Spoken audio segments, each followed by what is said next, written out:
All right, let's call this meeting to order. It's Thursday, September 12th. This is the Iowa City Historic Preservation Commission. We will begin with the roll call. Margaret Beck. Christina Reynolds. Kevin Burford. Deanna Thoman. Carl Brown. Jordan Sellergren. Andrew Lewis. Nicole Villanueva. Ryan Russell. All right, there are no members of the public here, but if there is anybody who would like to appear for public discussion of anything not on the agenda. Moving on to item D, certificates of appropriateness. And I also want to point out, after the last meeting where we had a conversation about the minutes and we were talking about who was speaking, the minute taker suggested, since the video doesn't show us and who's speaking, that it might be easier for her to know who is speaking if you say your last name before you speak. Try. Or say a name that is yours. Okay. Whichever one. Okay, so I guess I'll turn that. So as you may know, we have some projects that are staff reviewable as a minor review, and it's because the commission has created a certificate of appropriateness with certain conditions by which a project may be reviewed by staff. And it's usually because it came to the commission a whole bunch of times, it was always approved the same way, and it was a way to not have some of the projects have to come to the commission. And so at the first publication of this current guidelines in 2010, we had a list of them like decks and stuff like that. And in 2018, I added like 6 or 7 things. And one of them was this roof replacement one. And even during the conversation of the commission in 2018, they thought this one might need revisiting. And at the last meeting, Jordan suggested revisiting it, and so that's what we're doing now. And basically, the way it reads, and I put it all up on 2 pages, and this just kind of shows you, if you've never gotten a certificate of appropriateness or seen one, kind of how they go. When it comes to the commission, it starts with, you know, when the meeting was held. And this one was in January of 2018. And the members who were present, and then the vote that approved, and then the conditions. And basically what this was an ability to approve changes in roof material. So it's not a matter of replacing like with like, which would be a certificate of no material effect. It's about making changes. And so the first condition is that all the details of the fascia and trim and gutter that might be associated with the roof remain as existing. If there were any changes needed like that, it would come to the commission instead. And then there were 2 types of review that this included. One was a roof that had flat asphalt shingles or 3-tab shingles. You know, some people might think that it's the same as current architectural shingles, but they're technically not. There is a difference.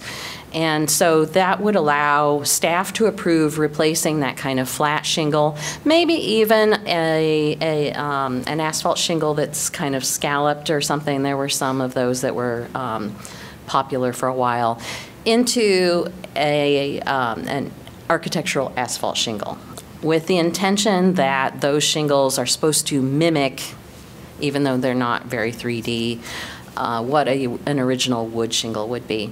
And part of that is also because before a certain date, every house in Iowa City would have had wood shingles. They just would have been, especially the Victorian and before. And so, at least as we go through this, in my opinion, this part, the first 2 points, are fine and have been working well, and we could proceed along those lines. It's the metal roof that we've been questioning. And the way it reads currently is that the condition is that the roof has a flat panel, standing seam, metal roof. It's also deteriorated beyond repair. And then the new roof would be architectural asphalt shingles, mimicking wood shake shingles. And it is not replacing a metal roof with a metal roof that's the same, because that would be, again, a certificate of no material effect. This would be taking the metal roof off and replacing it with asphalt shingles. Part of the reason why that could be approved generally is because of the fact that in 95% of the cases, the metal roof is the second roof, and it is over wood shingles. And so it's basically going back to what would have been the original, but not using wood, using the asphalt shingle instead. The way we wrap up the certificate of appropriateness is just some basic language that talks about pre-approved items may be approved by minor review and conducted by staff if the conditions are met. It also talks about meeting code, and it also talks about how we are not reviewing for building permit codes and stuff like that. And that's just the technical stuff that wraps up pretty much any COA, with a minor review only for minor review ones. So when we first put this before the commission, we showed some example projects. This one's in a conservation district, and I guess it's important to note that we don't review roofs in conservation districts anyway. We would only review a roof in a historic district or on a landmark property. And that's the code changed to allow us to review those in 2015. Before that, we didn't. This just happens to be an example of a metal roof. We did not need to approve this, but it was changed to asphalt shingles when they did an overall project that we did actually approve. This house is non-contributing because of the fact that it had a really awful addition on the back and this asbestos siding as well. Here's an example of a house that has been approved since the 2018 COA was written. So this was one that was approved by staff because the commission had allowed it. And this is a key property in the Brown Street Historic District. And the metal roof was deteriorated, and it has been replaced with architectural asphalt shingles. Here is an example of a property where they applied to remove it, and I just, as the staff member, cautioned them that because this is a key property and this roof is significant, we'd have to take it to the commission. And that's just because I stopped this one. The way it was written, if it had been any staff who reviewed it, they could have just approved replacing it. And so I think that's part of the reason why we're reviewing it right now. When I mentioned taking it to the commission instead, this owner did not proceed with that.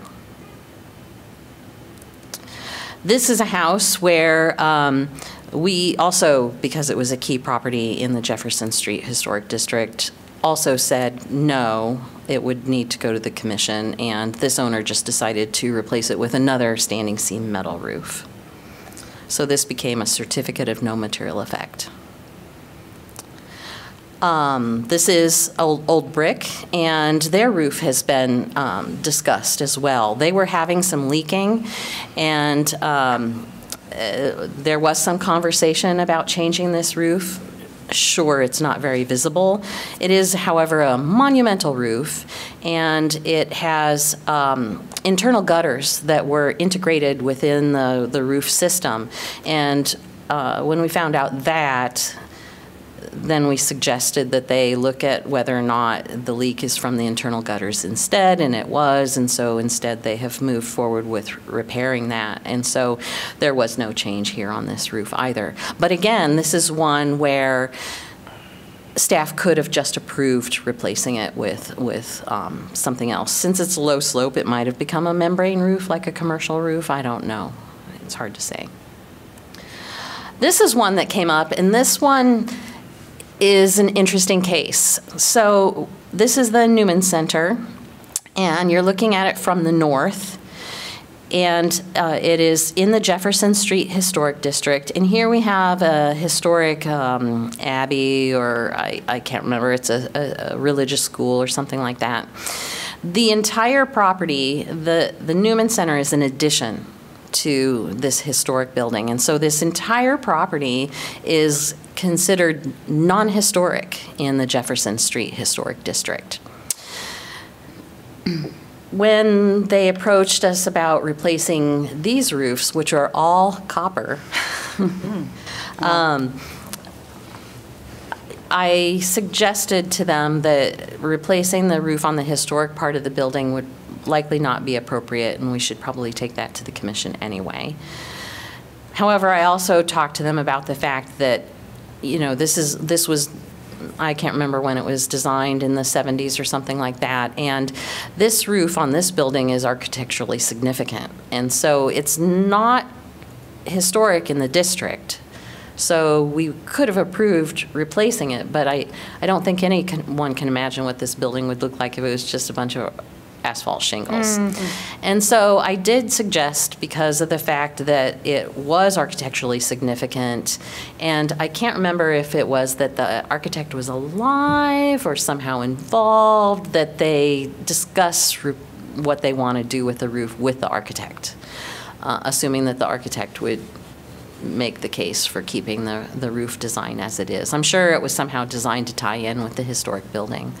And I do believe they replaced this roof, but to match with, it's no longer copper, but a steel that's kind of colored like copper. And then this is the one that happened just last month, and so it's a contributing property in a historic district, and we did, as staff, approve replacing it with asphalt shingles, and it's been completed. So considering this, I have recommended a revision to the conditions. Similarly, there's another alternative. My personal recommendation is to, you know, leave the first bullet point, because that retains some details that we'd want for anything that was approved, and actually leave the first part about switching, you know, a flat asphalt shingle with the more appropriate architectural asphalt shingle.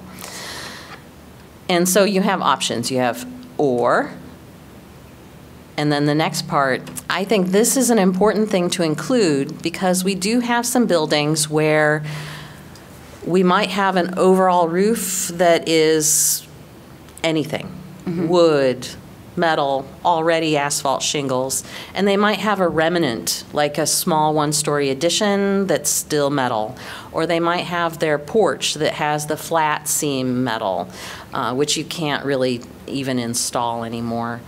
And so this added bullet point says that the roof is a porch or a small rear addition roof that currently has a metal roof with standing seams or flat seams that will be replaced with roofing membrane. And that would be typical for a one-story low-slope roof. And that would allow us to still, as staff, approve the replacement of a metal roof that's, you know, not the feature roof. It's, you know, on the rear, or maybe a porch or something like that, where it has become very standard for us to replace those roofs with membrane. And then I would add a bullet point that the property is non-historic or non-contributing to a historic district if you want to approve replacing the metal with architectural shingles. So the way this would read is, this point relates to everything. And then you have three options, either this option, or this option that has two bullet points because it's connected by and. That would still allow staff to approve replacing a metal roof with architectural shingles if it is non-historic or non-contributing. So that means things like the Newman Center could still be replaced with shingles.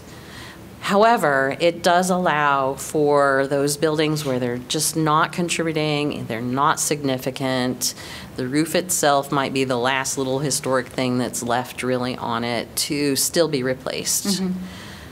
The alternative, in my mind, would be to remove all of this altogether, so that the only thing that this certificate approves is the first two, the, you know, shingle to shingle, or the roof of the porch and small addition.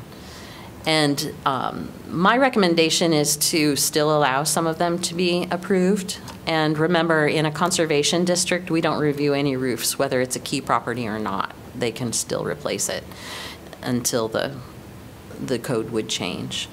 But if you would rather still have all the metal roofs in districts come to you, then you would delete these 2 points.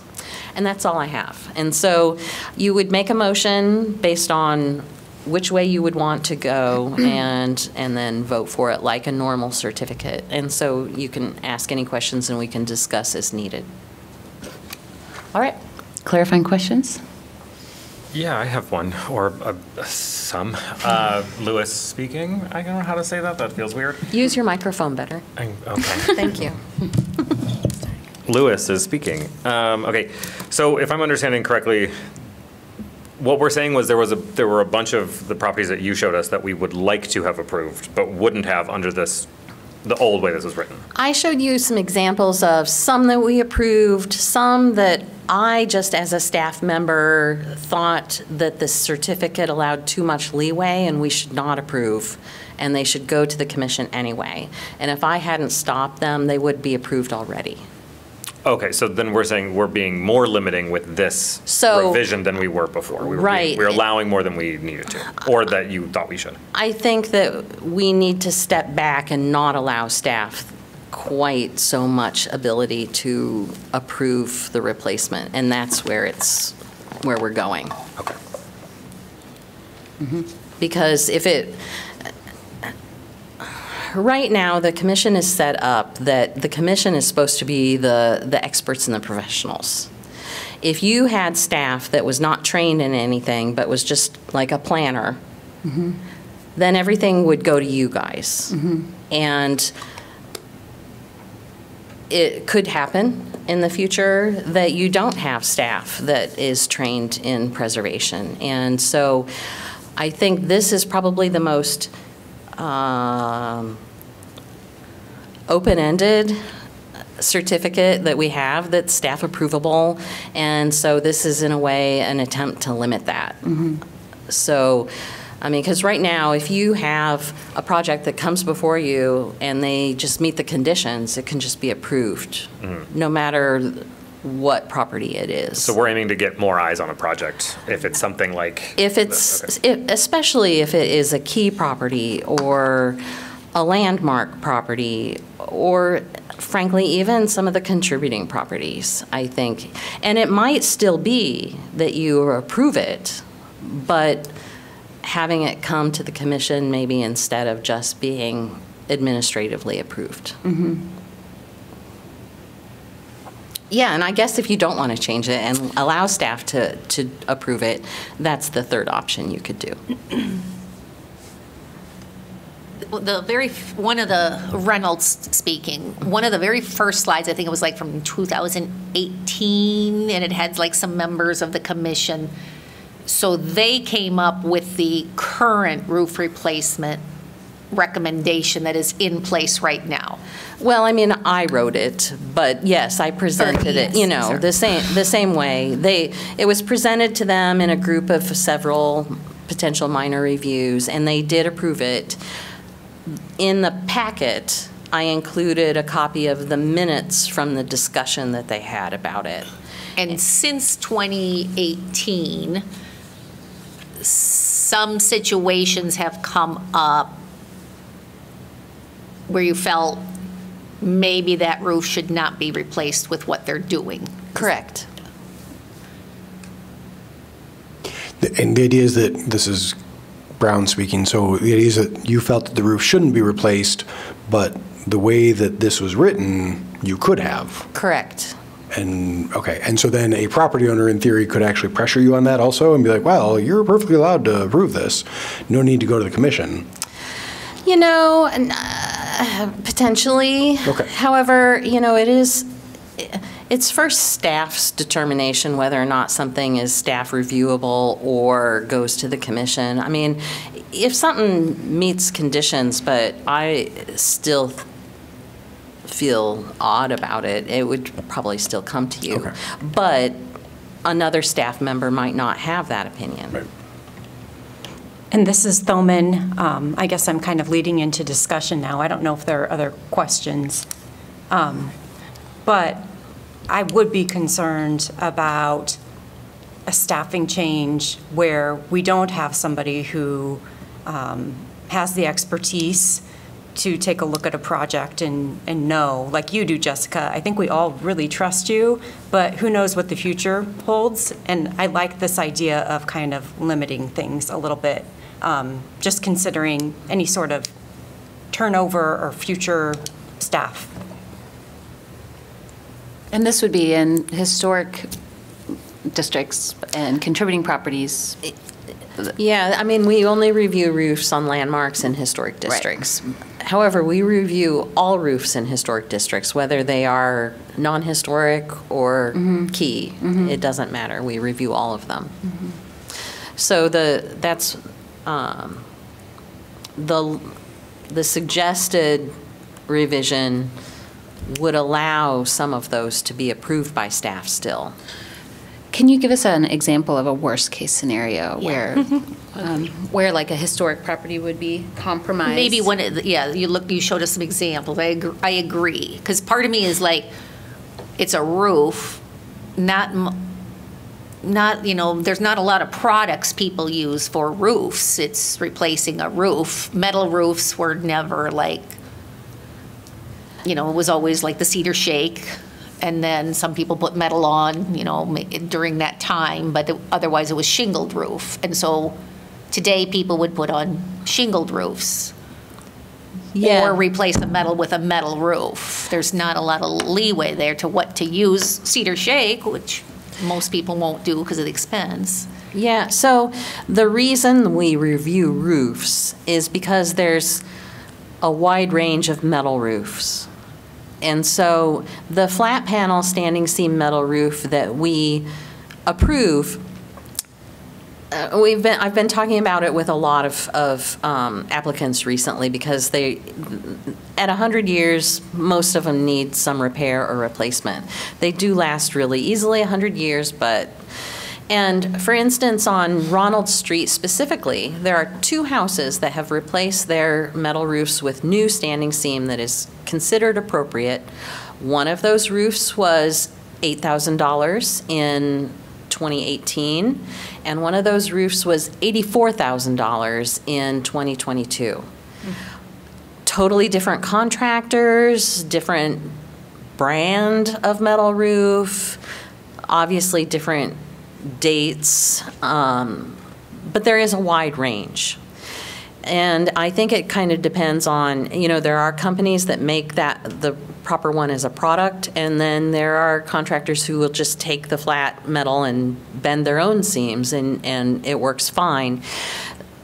The roofs we're trying to avoid are the standing seam metal roofs where there are any ridges or striations between the seams, because that's considered an agricultural metal roof, and the National Park Service actually wrote to us before 2015, before we made the new rule, to say that if a property was eligible for the National Register and it had a standing seam metal roof that was replaced with one of these agricultural metal roofs, it would no longer be eligible. Just that roof could make it no longer eligible. And so then we stepped up to try to stop some of those, because we have, for instance, on Burlington Street, there's a few as you go down to Muscatine, and there are a few in our conservation districts and stuff. And so when someone wants to do a metal roof with a metal roof replacement, I talked to that contractor about, you're going to have to use a thicker gauge metal, because the issue with it is that it'll oil can, it'll like kind of pop. And you don't want that to do that. The thicker gauge metal prevents it. The striations just allow them to use a thinner metal. I don't know specifically the price difference, except for I do know that a lot of the agricultural metal roofs are cheap. They're surfaced attached, so there's potential for leaks and all sorts of things that we would also want to avoid. Sometimes we also suggest, if the building is big enough, a metal roof that looks like wood shingles to some degree. There's the sorority across from the Bloom County House to the north, 932 East College, was replaced with one.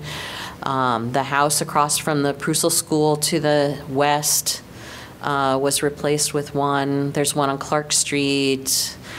There's one on 7th and Muscatine, and it's very three-dimensional compared to an asphalt shingle roof. It gets them a metal roof that lasts longer, and actually what they end up doing is they fur out the roof, so they create an airspace between the existing shingles and the new roof, which is even better for the roof when they do that. So that is actually an option that we sometimes approve because it sort of looks more like a wood shingle than a flat asphalt Isn't that shingle. what the Ned Ashton house?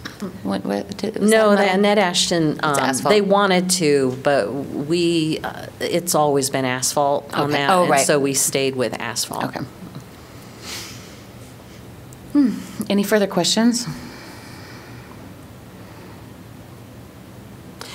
I think that, you know, if you're talking about, say, the worst-case scenario, I think it would probably be this. Because even as I wrote the change, this roof could still be replaced with asphalt shingles. I don't know, because it's considered non-historic. It's not going to be, because they've already replaced it. But I don't know of many other properties like this where the roof is so prominent and it's not historic or non-contributing. You know, we have a lot of this where it's just a basic roof. It's not very significant. But no, this would not have been approved by staff if we change it the way it's recommended because it's a contributing property. It would have come to the commission instead. So this, Reynolds speaking, this house here would have had to put another metal roof on instead of the shingles? If they wanted staff to approve it, they would have had to have been another metal roof. They could have come to the commission and asked the commission to allow them to do shingles. It wouldn't prevent them. It just means it would come to you instead. So for a case by case? Yeah. Yeah. And this is only if you're trying to replace a metal roof with something else. Yeah. Right, yeah. If you're replacing with the same thing, cool, everything's great. If not, then we have an extra step. Correct. For certain houses.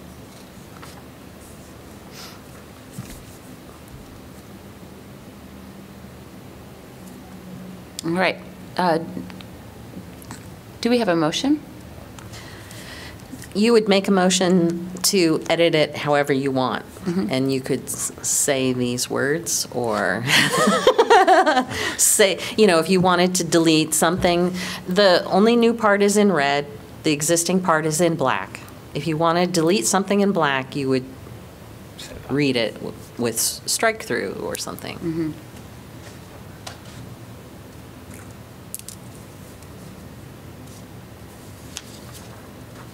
And as written, this is the strictest, this is the strictest approach. I think Andy asked about that. The strictest approach would probably be to delete both of these. Oh. Or just to take all metal roofs in historic districts to the commission. That would be the strictest. So this is like one step less than that.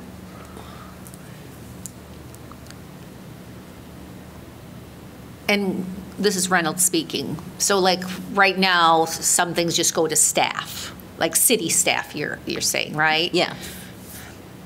So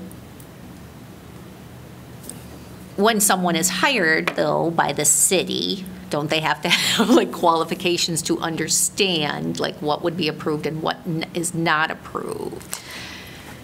Like, that's like. Not Just, necessarily. I think the reason I'm feeling this way is we want to try, you know, with the Historical Commission, in my opinion, like I just want to work with more people because I do see like in historic areas, when places come up for sale that need some work, and I talk to people, they're so worried about buying one because they feel like there's so many restrictions with historic properties, and it is scaring people away from buying certain houses in certain neighborhoods. Not the done ones, because they're like, I'm not changing anything, I'm just going with this same color, same whatever, they're happy the way the house is. But particularly in houses that need some fixing up. people are super worried and often don't buy unless you have a lot of money, which I'm not thrilled about. And so I'm just worried now there is a staff member who is hired to do this job. And we're taking that, now that process is going to be coming back to us again for approval. I guess if I felt like, oh my gosh, multiple cases since 2018, I think I'd feel a little differently, like, yeah, this is a problem. But I'm not sure it is a problem. Did it come up, like, did this proposal to change the revision, did it come up because there is a problem? It came up mostly because of the fact that we've had 2 or 3 where if it wasn't me in the staff position, they would be replaced. And I think they would have been a major loss of historic character if they had happened.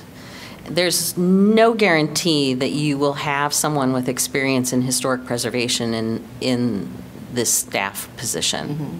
There's no guarantee you'd have someone with architectural experience or architectural history experience.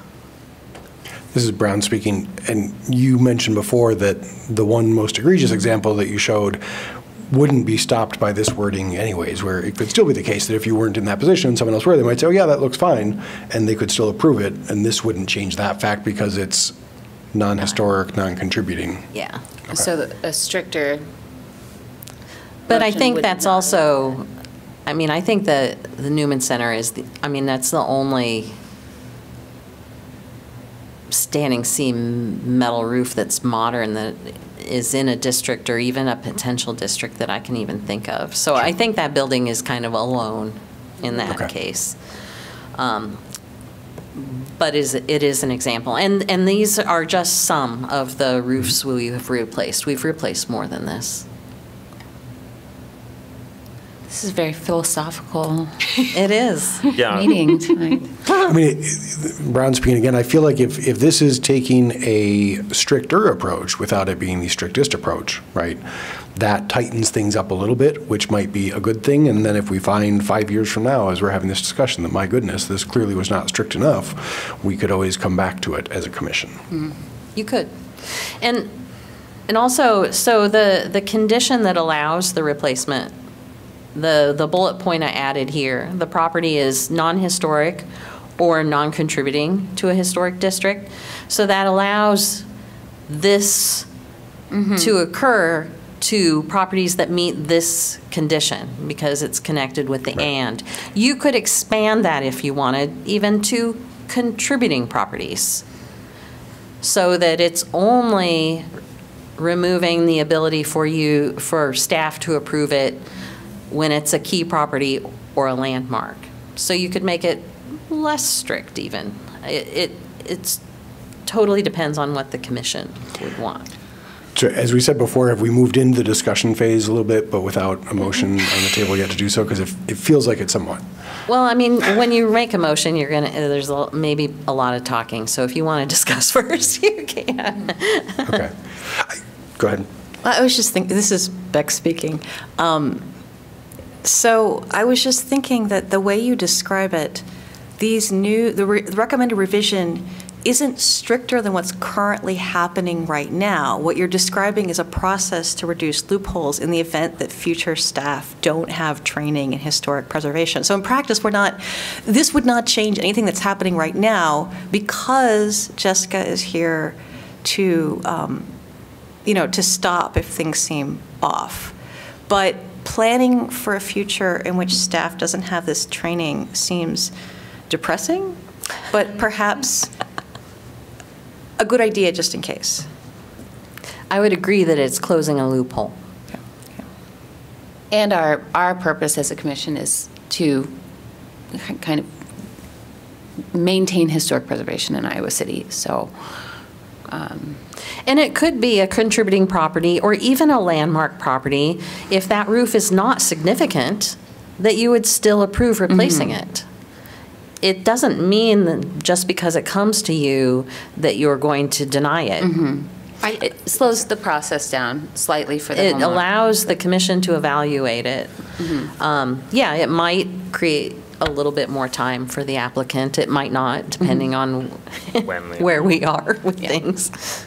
Reynolds speaking. I do like the idea of saying that we would do that for contributing or like landmark properties. Like specifically saying that. Like it has to be a contributing or landmark property. Do you mean key?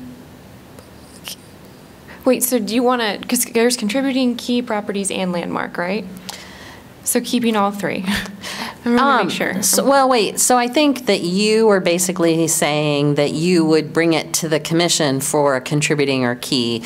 And it's just that the way the COA is written, they have to meet a condition to be able to be approved. So we just say it the opposite way. So I think that what you said is exactly what it is currently written, where anything that is a key or contributing or a landmark would come to you. If it's non-historic or non-contributing, staff could still approve it. Brown speaking, I had one thought that as I look at this, we're saying that it has to have all details of fascia trim and gutter remain as existing, and then situations A, B, or C could all be true, and therefore staff could approve it. And so when I see A, B, or C, but I see 4 bullet points, should the last 2 bullet points be joined into one so that the and, we essentially get rid of that last black bullet point that's there? Sure. Okay. That was. So there's no way for someone to interpret that the and goes along with everything up above, okay?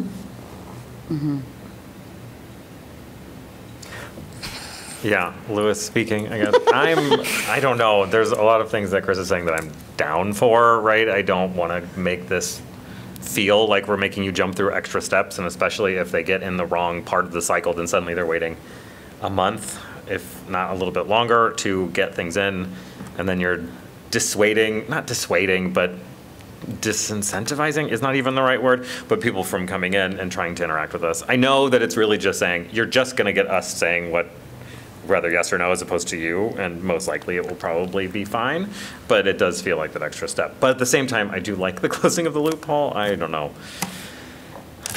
I don't know what I'm saying at this point, so. Reynolds speaking. So the ones that recently, like, you became aware of, how did you become, like, do you just become aware of that? Like, because they were caught, right? And with the current thing in place. So this one was just in discussions. They had some leaks. They wanted to talk about them. And so we discussed. And I suggested that the leak location seemed more like an internal gutter when I found out they had them. And so they looked into it, and it wasn't the roof. So nothing happened here because of that. I think that they might have called me because they wanted to talk about roof replacement. And so we, moved on from that. This one, they applied to replace the roof. I looked at what house it was, read its nomination, and called them back and said staff would not be comfortable approving this. It would have to go to the commission. This is Beck speaking. So in the cases you've presented, the homeowners could have chosen to go with an option that would mean no material effect. I mean, all homeowners always have that option, and so rather than go through review, I don't know how, I guess I assume the expense is what blocks some homeowners from immediately going for the no material effect choice when they have multiple choices. Potentially. It might be cost, it might be they, we are really willing to help people find contractors who know how to do certain things, and we have lists, but not everybody is willing to ask for help. They might just determine on their own that they can't find a contractor and not even tell us that, and so they move on to a different decision. All sorts of things happen. Because there's a knowledge difference between the contractor and the homeowner in many cases, and it really depends on who we get. And, if we get a contractor who only does an agricultural standing seam roof and we say we can't approve those, then they're just angry and move on,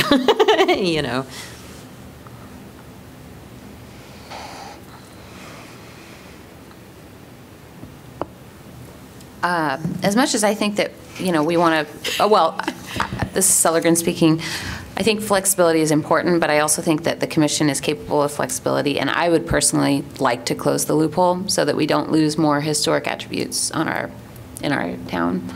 I think that we can all take a reasonable approach on a case-by-case basis, and hopefully things will move through quickly enough that people won't have to wait. Those are my thoughts. Louis speaking. Can we go back to the revision? Is that what that was? Again, so properties non-historic, non-contributing means we're looking at landmarks and key properties? Or is there? And contributing. And property. contributing property. Mm-hmm. Okay. Currently. Yeah. It feels, With the revision. With the Landmark, key, contributing come to us, everything else can be decided on by the state. Yep. Right. way of speaking, it feels like the one thing that I think people are questioning is, should contributing be added to that second red line? Right. Is what it feels like. Could So be if- like a medium approach to So all if we this. say the property is non-historic, Non-contributing or contributing to a historic district, and Then staff could. then staff could Approve. approve it, and then so the ones that for sure come to us would be Key and landmark. landmark. But feels better to me. I don't know. But if we feel like contributing are big enough properties or important enough properties that need to come to us too, I don't know. But that feels like what the discussion Yeah, is I agree. heading. And maybe you want to poll yourselves before you make a motion to determine if that's the sticking point, who falls on which side of it? This is Russell. I will say I live on a street that has a lot of these metal roofs that are really ugly from my house looking out. Jessica knows the ones I'm probably talking about. They're across the street. And I would think that they're contributing, and I would not be comfortable necessarily with somebody who doesn't know what they're talking about to approve that in the office. So I would not be in favor of adding that word here, because I think it's important to come for at least another set of eyes, right? A group of set of eyes. It could be really quick for us to approve it, but anyway. And to, Andrew, to your statement about the time. So the worst case scenario on an application to the commission is that someone applies past the deadline. I think that about 5 weeks is the longest that somebody could have to wait if they apply like the day after the deadline for one meeting, and there's no way I can get them on that meeting, and then they have to wait to the next. It would probably be about 5 weeks. Sure. And that seems reasonable to me. And it really does give a homeowner time to think too, like, oh, I don't know, I guess. And I appreciate Ryan sharing your perspective. Well, I just did a whole bunch of all this work and still in process of doing a lot of it, as Jessica knows. So, and some of my house came before you all because of some of the problems that the contractor did. So, yeah, as much as we were not happy with that decision, it was better to have you all look at it than I think just just an office person. Not that Jessica didn't know what she was talking about, but it helped the contractors understand what they did wrong is what is the other part of it. So. So hearing from a commission helped in that case, it sounds Them like. specifically, but also right, so now we have grounds for a lawsuit if we wanted to go there because of some of what they did. Anyway, we could talk about my house later, but And we will. No, I appreciate hearing that. Yeah.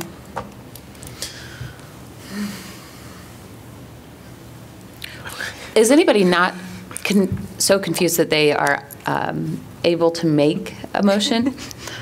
I mean, I think I could do that. So, Russell, I will make a motion to approve the verbiage on the screen as recommend revision of and adding those 2 red lines with combining the last 2 bullets into one point.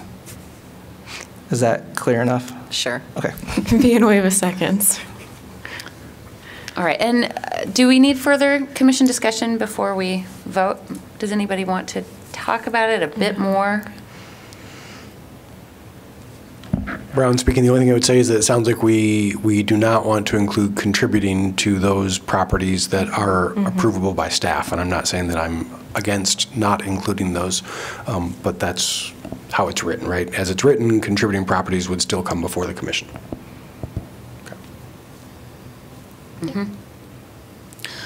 All right. All in favor of the motion as written, say aye. Aye. Aye. Opposed? Great. Yay. All right, we did it. Item E, a request for comment on the West Side Park naming proposal. Okay, and this is just a request for comment, so any comments you have, speak them clearly. We'll get them eventually to Parks and Rec.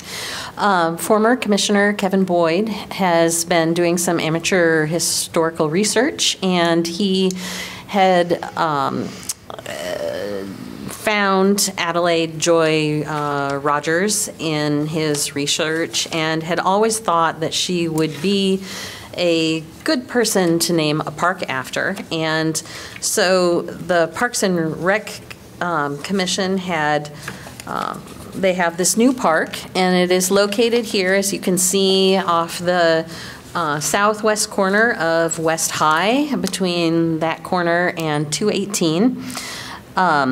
In case you couldn't see, it's also red here. So the entire red. The whole, okay. The whole red area is the park. However, I did confirm with Julie, the Parks and Rec director, that the only part of the park that will be improved with like paths and playground equipment and stuff is this area here. And so Kevin had written up a brief statement about her, and I included that in the packet. Here are some of the bullet points that I pulled out of that. And basically, following the ratification of the 19th Amendment, the first time we were actually, putting people up for election, we had both Emma Harvett and Adelaide Joy who were on that first ballot. And Adelaide had, she was running to be a Parks Commissioner, and she did not succeed, but she was on that first ballot. And we all know that Emma Harvett did succeed. Adelaide had attended the State University of Iowa's Normal School, which eventually became the School of Education here at the university. In 1886, she was one of the charter organizers who founded the local YWCA, and their staff member that they hired became a director of women's athletics way back then. And as they grew and needed more space, they were the ones who had Close Hall built, and Close Hall is dear in our history of our community. It was built by a well-known and prominent brick mason. It was also moved by horses up the hill historically, and it's just a prominent part of the university's architecture. In 1901, she petitioned the all-male school board to provide equal training opportunities for girls. There were some like technical education and stuff that boys didn't have, and so this allowed a little bit more scientific education for girls as well. She was a public school teacher. I just put that in there because that is significant as well. I thought it was kind of significant at this time that, so she was married to a well-known instructor in the dentistry school, but they also adopted 2 orphans, and, adoption is much more well-known now than it was then. She did live at one point in time on Melrose Avenue, which is nearby, obviously, the park, so there is a small amount of connection there. She also lived at, I believe it was 620 Park Road, which was demolished a few years ago. It was a colonial revival house. During World War I, she was active in the Red Cross. She chaired a committee where they came up with comfort packs that they sent off with the troops as they departed. And in 1919, she saw a need for educating the children who were in the children's hospital, so they didn't miss out on the education, and she helped train volunteers to provide that education.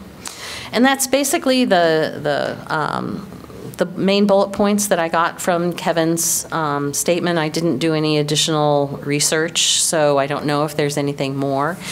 I believe that Julie just wants to kind of have your opinion about this as a name for a park, and whether or not you felt it might be appropriate. I believe that she was supportive of it, and she just wanted to have the commission weigh in. All right, are there any questions from the commission? This is Beck speaking. I don't have a question. I'm just strongly in support. Yeah. I believe that's a commission discussion. Anybody? Yeah, Lewis speaking. I think it's a really good idea. I think she has a lot of stuff on here that is like education-based, and this park's next to a school. I don't think that's a terrible idea. And again, like he says, like you're saying, there's Melrose Avenue is close, and then Park Road is still there. But like his framing of it in the letter was very much like they're West Siders, which I don't hate as a way to just make that more of a geographical connection. But yeah, I think it's cool. Well, and perhaps my bullet points don't also, I mean, he really wanted to make a connection that she was interested in, you know, like the parks and the athletics. So she ran for parks commissioner. She helped form the WCA. She tried to get some more alternative education for girls. You know, that kind of thing was also a part of her personal history and involvement in the community. And this is, Please go. oh, sorry, this is Thoman. I'm curious, so right now it's just Shannon Drive Park, I think is what I saw on the map. Is there any significance, any historical significance with that name, or is it just a random? I assume it's just along Shannon Drive, and that's the extent of it. Okay, but, yeah, okay. Maybe Shannon Yeah, Drive was named that. that's just the name chosen by the developer for Okay. that street. And Good to know. I don't know what the significance would be, but yeah, developers get to name their streets, so. And do we know if there are any living family members in the community today? I don't have any other information. Okay. We could follow up with Kevin about it. I want to thank Kevin Boyd for doing such wonderful research and coming back to the commission with good ideas. He's done a lot to make a difference in Iowa City. I think this is a great idea. I agree. This is Thoman. I appreciate Boyd's research. All right. I think we could probably vote. There's no even- vote. It's only discussion. Yeah, you don't need to vote. Basically, it's just comments for the Parks Great. Director. So this is Russell. What is the actual name they're going to name it? Or is it going to be her name, like as is, or is there like a? And I don't know that. Okay. I mean, I don't know if it would be like Rogers Park Yeah. or Adelaide Rogers or I hope it's Adelaide Adelaide. Joy Rogers. Edward J. Rogers Park. I love it. South. It's such a beautiful name, Yeah. too. It really is nice. I'm not sure. But if you did have a comment along those lines, that would be one of those appropriate comments, I think, if you had a feeling. I mean, I would say I think it would be important to keep the entire name as the official name for the park because it's a feminine name and it gives people something easy to Google. All right. Any further comments? Great. Thanks, everybody. Item F, reports on certificates issued by chair and staff. Okay, I'll go through these kind of quick. This was a simple roof shingle replacement on the garage for this house in the Brown Street Historic District. This house is actually non-contributing in the Brown Street Historic District. It's been altered, obviously. And it had a deck replacement. Summit Street Historic District, the flat roofs here, there's one on each end. This is the one on this end. The membrane was replaced or will be replaced. I just threw this in because while I was looking for photos, we had a historic photo in the snow. If you want to see it big, it's at the University of Iowa Special Collections, so just go check it out there. Can't see much of the house, but you know, it's a snow shot, so it's attractive. 614 North Johnson Street, just a roof shingle replacement. And this was one where we went around about a metal roof. And they do have a cost issue, but this house has never had a metal roof on it. It went from wood shingles to asphalt shingles specifically. So I did suggest asphalt shingles. And this one was one where it's so low to the ground that putting the metal that looks like shingles, it would have been really obvious. So we didn't recommend that either.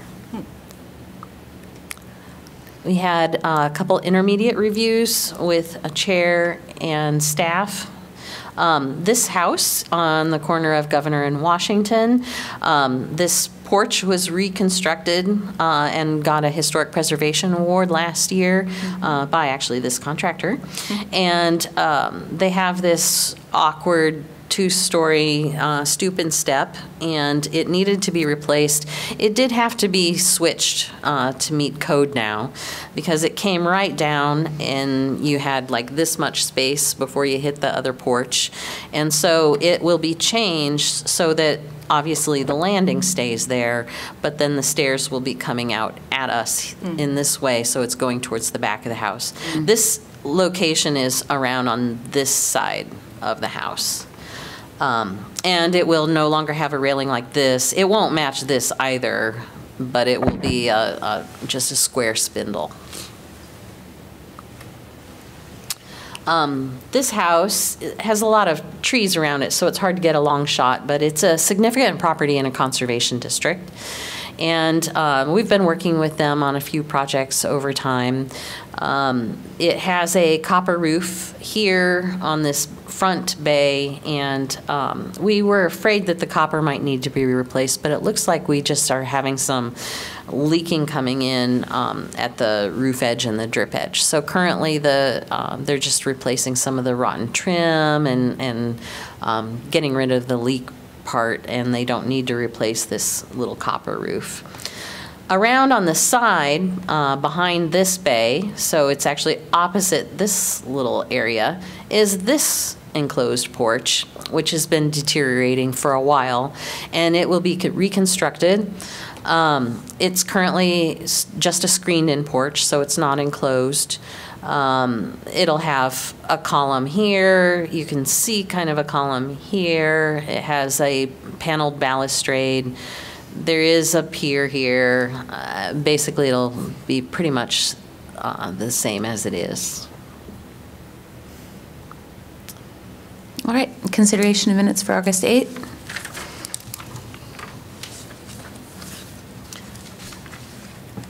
Oh, and by the way, I just forgot, I had laid down, Kevin had actually provided more comment about the writing of and I forgot to read that. I'm very sorry. I just saw it as I flipped through my own stuff. This was the email that was forwarded today. Yeah, I forwarded it today too, so FYI. No comments on the minutes from last meeting? Burford speaking. Noticed a couple of typos. Oh, okay. Page 1, members present, my surname is misspelled. Left It is. Then on page 2, under HPC 240058, the text says, with a big historic column that is not east to attach to. I assume that's not easy to attach to. Yes. Right. Nice. Were those the only ones? Yes. Okay. Any others? All right. So you need to make a motion. Oh, motion to approve? As amended. As amended. Beck moves to approve the minutes as amended. Lewis seconds. In favor? Aye. Aye. Wait, who seconded it? Me. Oh, okay. You didn't speak into the microphone again. I didn't. I did go through, I thought all of them were placed in a good They position were, for and then I that. moved it, and then now it's here again. Item H, commission discussion, commission work plan and subcommittees. I'll update and then I will let Andrew update further. We did meet on Tuesday, the Preservation Awards Subcommittee met on Tuesday and just kind of clarified our dates. We've got a good outline of the months to come. I believe that the nominations will close on October 21st.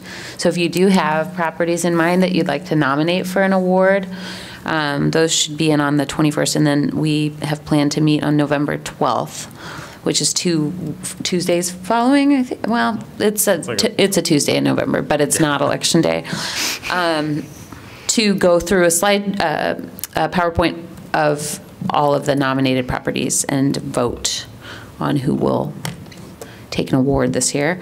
And then letters will be sent out, I believe, on the 23rd, They'll have until sometime in November, and then we'll require that property owners have information back to us by the 23rd, and we'll go from there. The subcommittee will probably take care of like assigning most of the writing and presentation, but I think anybody who's serves on the commission would be more than welcome to contribute, and that will be after the first of the year that comes up. So. And you said the deadline is the 22nd? The 21st of October. 21st. 4 nominations, yep. Yeah, and then the word you used was on, but by. If you send them earlier, great, amazing, please do, please do. Yeah, they don't all have to be on. Yeah, I don't want fair them all on the enough. 21st. All right. Anything else? Yeah, I'd like to add something. I know that you were thinking of forming other subcommittees, or you have formed one to think about landmarks or downtown. As council starts to talk about their budget, which they do in the fall for next year, it would be a good time, if you do want to try to present something to them, to consider in that, to keep in mind the dates of, when they will be just talking about their budget, which I don't know. Yep. And potentially think about having that subcommittee meet sooner than later to decide, whether or not you want to try to get anything to them this year or not, or, I do know, just for what it's worth, I know of a downtown business owner who's working on drafting a letter to a petition from downtown business owners who are in favor of protecting the buildings downtown. So I thought that would be a good place to start. But I will email, and now I'm going to need a reminder about who volunteered to be on the subcommittee for future landmarks. I did. You did. Thoman. Did anybody else want to serve on that subcommittee? I mean, we can get a lot done between the two of us, I think, with friends. All right, it's you and me. Okay.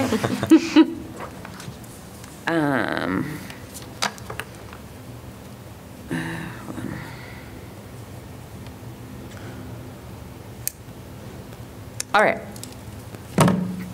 So I will check on that date and we'll go from there. I'll keep you in the loop if you'd like to be. Yeah, this is the one where if you want to talk about incentives at all, I suggest that we have a meeting with staff first. Yes. I know that's difficult for you because But staff only meets during business hours. But I'd be more than happy to meet with you and yeah, we could, do something, figure and just that kind out. of go back over the previously suggested incentive program. And if it works to do that as like a Zoom meeting somehow instead, if that makes it easier for you, we could potentially do something like that. And we can also meet during noon times. Okay. It doesn't matter what time.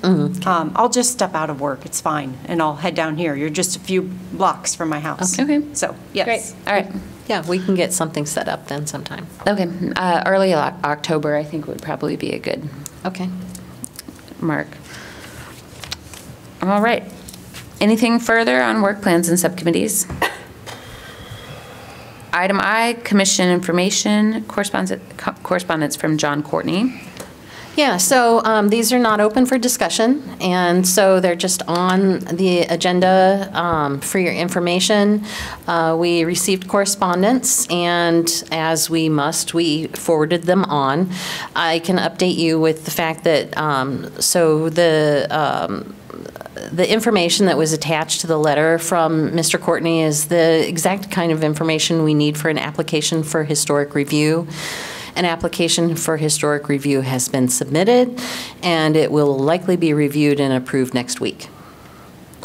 The letter from Christine Denberg about the house, the only thing that I really know about that is the fact that it was addressed to both the Commission and Friends of Historic Preservation. The Commission does not have a budget or the ability to buy any property at all. The Commission does not have the budget to rehabilitate or repair any properties. And I don't believe that it's a priority of the city to purchase properties for this reason either.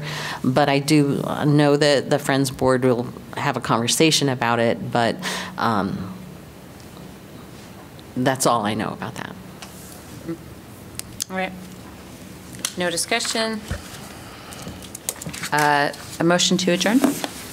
Lewis motions to adjourn. Beck seconds. All right, in favor? Aye. Aye. Great.